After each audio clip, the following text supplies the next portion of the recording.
तो दोस्तों कभी मैं कभी तुम ड्रामे का एंड क्या होगा, यहां पर बहुत ज्यादा आवाम क्यूरियस है इस चीज को लेकर के भैया किस तरह से स्टोरी को कंक्लूड किया जाएगा। क्या मुस्तफा और शजीना लास्ट में जाकर अलग हो जाएंगे, अदील का क्या होगा, रुबाब का क्या होगा अंजाम, इन सभी क्वेश्चंस के आंसर मैं आज के स्टूडियो में देने वाला हूं। लेकिन उससे पहले आप लोगों को बताना चाहूंगा कि पीके लग्जरीज की तरफ से समर एंड सेल चलने लग रही है। अगर आप अपने घर में दुनिया के बेहतरीन लग्जरी डेकोर रखना चाहते हैं, वो भी 50% ऑफ पे, तो नीचे डिस्क्रिप्शन में और पेंट कमेंट में आपको लिंक मिल जाएगा। अभी जाएं, अपनी मर्जी का डेकोर खरीदने के बाद हमें अपना फीडबैक देना मत भूलिएगा। PK Luxus. We don't sell crap. सबसे पहले तो बहुत सारे लोग मुझसे ये पूछ रहे थे कि क्या नुमान ये वाकई टोकन ऑफ इंसल्ट था, कि मतलब अगर कोई खाने की टेबल पे आपका ही रिश्तेदार, मान लो उसका जैसा भी रिलेशन है तो है ना, तो अगर वो उसको वो पैसे दे रही थी तो क्या उसकी नीयत गलत थी या फिर शर्जीना ने ज्यादा एग्जैजुरेट किया, क्या ये वाकई इंसल्ट थी भी या नहीं? तो भैया मेरे अकॉर्डिंग ये 100% इंसल्ट थी। क्योंकि देखें, आप एक अंडरस्टैंड करें कि वो क्या समझती है शर्जीना को, जिस तरीके से वो उससे बात नहीं करती या जो उसको फीलिंग आ रही थी। कुछ दिन पहले की एपिसोड में भी आपने देखा कि ऑफिस में बैठ के सोच रही थी कि वो क्या समझती है अपने आप को। तो मतलब she is just trying to put her down के तुम्हारा स्टेटस मेरे से कम है, या फिर उसको अपने पैसों से ही शायद खरीदना चाहती है।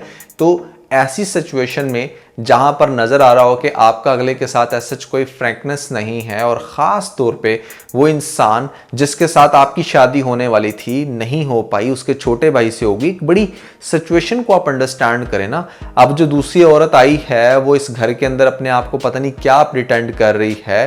खास तौर पे ये पैसे देने से पहले वो जो एग्जाम्पल देती है कि हमारा एक बड़ा पुराना बावर्ची था, वो बड़े अच्छे मज़े के खाने बनाता था, ये उससे भी ज़्यादा मज़े का है, और फिर साथ ही दूसरे लम्हे वो पैसे निकाल के जब उसको प्रेजेंट करेगी, तो अगर आप इस कॉन्टेक्स्ट में देखें तो 100% दैट वाज एन इंसल्ट। उसका कोई ऐसा उसके साथ रिलेशन नहीं है, कोई फ्रेंडशिप नहीं है। तो इस पे जो रिएक्शन आया हमारी शर्जीना का वो वैलिड था। उससे भी बढ़ के ये कि ये जो हमारा मुस्तफ़ा है, आंखें फाड़ फाड़ के तो बहुत देख रहा था लेकिन वहां पर बोला नहीं। अब मुस्तफ़ा का बड़ा ज़बरदस्त बड़ा क्यूट सीन दिखाया गया कि जैसे अगले दिन सुबह उठ के वो एक्सपेक्ट कर रहा था शर्जीना को, फिर वो खुद से जाकर चाय बनाता है, सारा दिन सोचता है, पहले खुद कॉल एक्सपेक्ट कर रहा था और फिर इवेंचुअली कॉल करता है, इवन के शर्जीना के घर कॉल करता है, कंफर्म करता है। और ख़ास तौर पे जैसे वो अपनी माँ को जवाब देता है ना, जैसे माँ उसकी कहती है कि शर्जीना कहाँ पे है, 9 बज रहे हैं, तुम्हारी बेगम अभी तक नहीं है, दिस एंड दैट। तो आगे से उसका करारा जवाब कि आपको शर्जीना की टेंशन नहीं है, आपको नौकरानी की टेंशन है जो घर से कहीं चली गई है, आपके काम नहीं हो रहे। तो उसका करारा जवाब मुझे तो बहुत ही ज़्यादा मज़े का लगा। बट ज़्यादा बेहतर होता कि अगर वो ये स्टैंड अपनी बेगम के सामने लेता, तो शायद उसको भी थोड़ी सी फीलिंग आती कि हाँ मेरा हस्बैंड मेरे लिए स्टैंड लेता है। अब शर्जीना की प्रॉब्लम सिर्फ ये है कि पहले एक मिसअंडरस्टैंडिंग क्रिएट की अदील ने मुस्तफ़ा के माइंड में।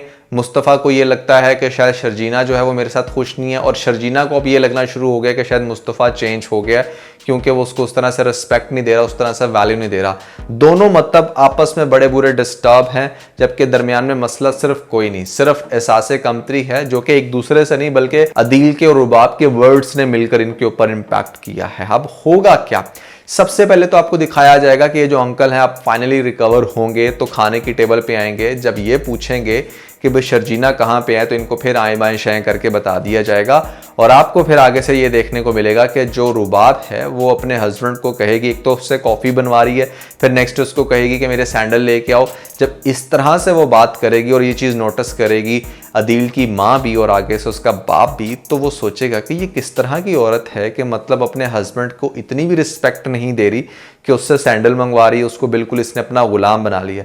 फिर यहाँ पर ये अंकल बैठ के सोचेंगे कि शर्जीना के साथ भी मुझे लगता है कि इसी ने कुछ गलत किया होगा, तो वो पूछने की कोशिश करेगा। हो सकता है कि इसकी बेगम ना बताए, आगे से उसकी बेटी बता दे, या फिर मुस्तफ़ा ही किसी तनाजुर में बता दे, जिसके बाद यहाँ पर जो बाप है वो बड़ा गुस्सा होगा और वो शर्जीना से बात करेगा, उसको माजरत भी करेगा और ख़ास तौर पे कहेगा कि मुस्तफ़ा तुम्हें आ रहा है, प्लीज़ तुम एक दफ़ा मेरे कहने पे वापस आ जाओ। तो मुस्तफ़ा जो है वो दोबारा से जब लेने के लिए जाएगा, पहले तो मतलब शर्जीना जो है वो इतने अच्छे से उसको वेलकम नहीं करेगी। फिर यहाँ पर मुस्तफ़ा उसको एक्सप्लेन करेगा कि जब से अदील भाई आए हैं मुझे ऐसा लग रहा है कि शायद तुम बहुत ज़्यादा सासे कमतरी का शिकार होगी, तुम्हें ऐसा फीलिंग आ रही कि तुम वो डिजर्व करती थी मेरी जगह पे। तो मैंने कुछ ऐसी चीज़ें सुनी हैं जिसके बाद बहुत ज़्यादा हर्ट होगी हमारी शर्जीना कि वो इस वजह से आगे से बिहेवियर चेंज करके बैठा था। तो शर्जीना उसे कहेगी कि मैं तुमसे प्यार करती थी, तुम मेरे दोस्त हो, हस्बैंड तो तुम्हें कंसीडर किया ही नहीं, मुझे बड़ा दुख हुआ तुम्हारी बातें सुन के। जिसके बाद आगे से मुस्तफ़ा भी काफ़ी अपसेट होगा। बट किस्सा मुख्तसर ये कि एक दफ़ा ये वापस इस घर में आएंगे। जब इस घर में आएंगे तो उसके बाद होगी फिर से नाचाकी। यहाँ पर जो रुबाब है उसको अगेन बड़ी तकलीफ होगी, क्योंकि जिस तरीके से स्ट्राइक किया ना हमारी शर्जीना ने, अगले ही दिन चली गई थी वापस अपने मैके में और फिर 2-3 दिन इस घर का माहौल ख़राब रहा। तो उसे रुबाब को अब इस चीज़ की बड़ी तकलीफ है। मुझे पर्सनली ऐसा लगता है कि रुबाब जो है ना वो नेक्स्ट अब इस चीज़ के ऊपर सीन बनाएगी कि यहाँ पर जो उसका छोटा भाई है ना वो शायद जैसे उसको लाइन मार रहा है या फिर उसको किसी भी तरह से तंग कर रहा है, ऐसी मुझे फीलिंग आती। क्योंकि देखें, दो ही पॉसिबिलिटीज़ हो सकती हैं कि जो मुस्तफ़ा और अदील की आगे जाके बड़ी स्वेयर किस्म की लड़ाई होगी। पहली पॉसिबिलिटी उसमें मुझे यही लगती है कि हमारी रुबाब जो है वो गलत एलिगेशन लगाएगी अबाउट मुस्तफ़ा के मुस्तफ़ा जो है उसको तंग कर रहा था, जिसके ऊपर अदील आके उससे लड़ेगा। और जब अदील उसके साथ आके लड़ेगा तो आपको दिखाया जाएगा कि बाबा डेफिनेटली चलने फिरने लग गया। तो वो दे के मारेगा स्लैब मुस्तफ़ा के मुंह पे कि तुम्हें शर्म आनी चाहिए थी इस तरह की हरकत करते हुए। क्योंकि डेफिनेटली यहाँ पर वो औरत जिसने इतना सारा पैसा स्पेंड किया इसको रिकवर करने में, तो उसको भी लग रहा होगा कि नहीं नहीं वो इतनी गलत नहीं हो सकती, ये मेरा बेटा ही निकम्मा है। तो एक दफ़ा फिर से सबके सामने इंसल्ट होगी मुस्तफ़ा की। मुस्तफ़ा कहेगा शर्जीना को कि बस चलते हैं यहाँ से, अब हम इस घर में नहीं रुकेंगे। और डेफिनेटली शर्जीना भी उसके पीछे पीछे, ये दोनों बिल्कुल एक नई लोकेशन पे जाके रहना स्टार्ट हो जाएंगे।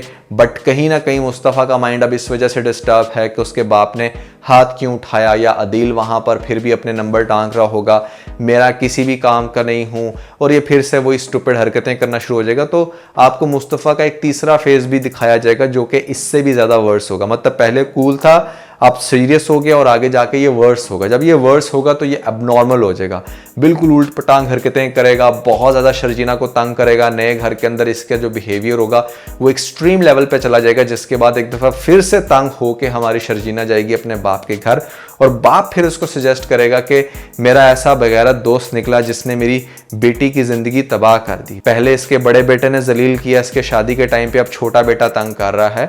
और आगे से आपको दिखाया जाएगा कि शर्जीना भी इस टाइम फुल सीरियस हो जाएगी और वो घर वालों को कहेगी कि मुस्तफ़ा वो मुस्तफ़ा नहीं रहा जिसको मैंने लाइक किया था, वो मुस्तफ़ा काफ़ी चेंज हो गया है। सबकी सजेशंस यही होंगी कि तुम उसको छोड़ दो, वो तुम्हारे काबिल नहीं है। और मुस्तफ़ा बड़ी ऊट पटांग हरकतें करेगा। तीसरी दफ़ा आएगा यहाँ पर शर्जीना को मनाने, इसके घर के बाहर खड़ा होकर बांगे भी लगाएगा कि शर्जीना मुझे माफ़ कर दो, this and that. But Sharjeena इसको मेरे ख्याल से घास नहीं डालेगी, या इसका बाप उसको घास नहीं डालने देगा। उसके बाद आगे से स्टोरी बहुत इंटरेस्टिंग है, वो ये कि आपको दिखाया जाएगा कि जो रुबाब है ना वो बहुत ही ज़्यादा मतलब पाडोमासी बन जाएगी। उसको लगेगा कि भैया मैं ही मतलब सब कुछ हूँ, मैंने तो उसको यहाँ से भगा दिया। और जो मुस्तफ़ा है, जो रुबाब है, उनको जिस तरीके से मैंने दूध में से मक्खी की तरह बाहर निकाल के फेंका है, इसी तरह मैं इसके पेरेंट्स के साथ भी करूँगी, ताकि जो अदील है ना वो बिल्कुल क्लियर हो जाए उसके सामने ना, मतलब सिर्फ मैं ही रहूँ और कोई हो ही ना। तो होगा कुछ इस तरीके से कि आपको दिखाया जाएगा कि रुबाब को तकलीफ होगी इस छोटे से घर में रहते हुए, क्योंकि अदील तो अभी तक यहीं पर रह रहा होगा अपने पेरेंट्स के पास। तो वो ये कहेगी कि अब हमें वापस अपने घर जाना है, जिसके ऊपर अदील शायद इतना खुश नहीं होगा, क्योंकि उसको अब ये बात कंफर्म हो चुकी है कि उसकी बिल्कुल भी रिस्पेक्ट नहीं है रुबाब के सामने। दूसरी तरफ जो उसकी दोस्त नताशा है वो बहुत फुल टाइम लाइन मार रही है, और जिस तरीके से इससे बार बार आगे से मिलेगी ये चीज़ एक्सपोज हो जाएगी हमारी रुबाब को। रुबाब जब ये देखेगी कि मतलब मैंने इसकी जान छुड़वाई शर्जीना से और अब मेरी ही दोस्त इस पे लाइनें मार रही है या ये उसमें इंटरेस्ट ले रहा है, तो वो बहुत ज़्यादा वाइब्रेंट हो जाएगी। आपने देखा कि जो रुबाब एक छोटी सी चीज़ की वजह से इतना सख्त हो जाती है ऑफिस के अंदर कि मतलब उसको डिसीजन मेकिंग का पार्ट ही नहीं बनाती, तो सोचो वो आगे जाके क्या करेगी। सबसे पहले तो ये होगा कि रुबाब चुप करके अपने घर चली जाएगी। अदील फिर से डिस्टर्ब होगा क्योंकि फाइनेंसेस वो इसके सारे रोक लेगी, हो सकता है इससे इसके गाड़ी ले ले, इससे सारा पैसा ले ले, क्योंकि वो बड़ी चालाक औरत है। उसको पता है कि ये बंदा मेरे पैसों पे नाच रहा है, अगर मैं इससे पैसा खींच लूँगी ना तो ये भागा भागा मेरे पीछे आएगा। फिर क्या होगा कि आपको दिखाया जाएगा कि वो अदील से जब ये सब कुछ छीनेगी, अदील वापस जाएगा इसके पास और इससे जाके माफ़ी मांगेगा, वो इसके सारे फाइनेंसेस रिलीज करेगी, बट एक शर्त पे कि वो अब इसके साथ इसी घर में रहेगा।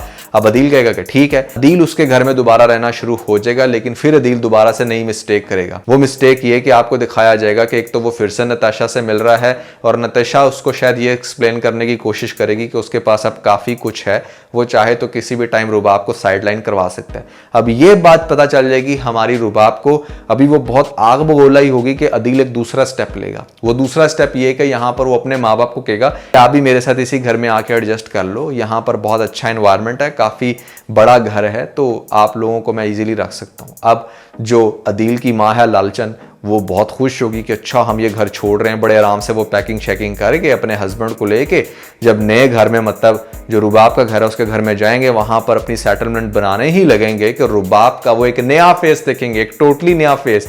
जैसे ही रुबाब देखेगी कि मतलब अदील जो है वो अपने पेरेंट्स को बुला चुका है और खुद ये टांका फिट कर रहा है मेरी नताशा दोस्त के साथ, तो यहाँ पर वो इससे फाइनेंसेस भी खींचेगी और इसके माँ बाप को अच्छी तरह इंसल्ट करके, कुत्ते वाली करके घर से बाहर निकाल देगी। बहुत ही बुरी कंडीशन होगी हमारे इस अंकल की, हो सकता है कि दफ़ा दोबारा गिरे और अब इनकी जान चली जाए, मतलब इनकी डेथ हो जाए। जब अंकल की डेथ होगी तो ऑब्वियसली डेथ का सीन होगा जहां पर अदील बहुत ही ज़्यादा गमगीन होगा, उसे अपनी सारी गलतियों का एहसास हो रहा होगा कि किस तरीके से उसने पैसों के एवज अपने बाप को जो है ना वो रौंद के रख दिया, अपनी फैमिली को तबाह कर दिया। अब डेथ के ऊपर डेफिनेटली यहाँ पर मुस्तफ़ा भी आएगा, शर्जीना भी आएगी, अदील भी आएगा, साथ में इनकी माँ भी होगी। इनकी माँ को भी काफ़ी हद तक अकल आ जाएगी कि हमने क्या खो दिया। उसके बाद दिखाया जाएगा कि अदील सारी फैमिली के सामने माफ़ी मांगेगा और वो इस चीज़ का एतराफ़ करेगा कि उससे बहुत बड़ी गलती हुई, शर्जीना से शादी ना करके वो बहुत पछता रहा है और अपने पछतावे के अंदर उसने बहुत सारे गलत डिसीजन भी लिए, लेकिन अब वो सबसे माफ़ी मांगता है। दूसरी तरफ वो मुस्तफ़ा को अप्रिशिएट करेगा कि जिस तरीके से वो मेहनत कर रहा है और लाइफ में कुछ अच्छा करने की कोशिश कर रहा है, तो मुस्तफ़ा का दिमाग भी ठीक होगा। शर्जीना से भी माजरत करने के बाद उससे रिक्वेस्ट करेगा कि वो उसके भाई की लाइफ में दोबारा से आ जाए और इस तरीके से इनका लास्ट में जाकर माहौल बेहतर होगा और ड्रामा कंक्लूड होगा। मुझे लगता है कि भैया ड्रामे के अंदर ये वाले सारे इंटरेस्टिंग सीन्स हैं जो आपको आगे से एपिसोड में दिखाए जाएंगे। आपको क्या लगता है आपने मुझे कमेंट्स में ज़रूर बताना। और इसके अलावा आप लोगों ने अगर हमारा लेटेस्ट व्लॉग नहीं देखा तो ऊपर आपको लिंक मिल जाएगा, जल्दी से लिंक पे क्लिक करके वीडियो देख के अपना फीडबैक हमें ज़रूर दीजिएगा।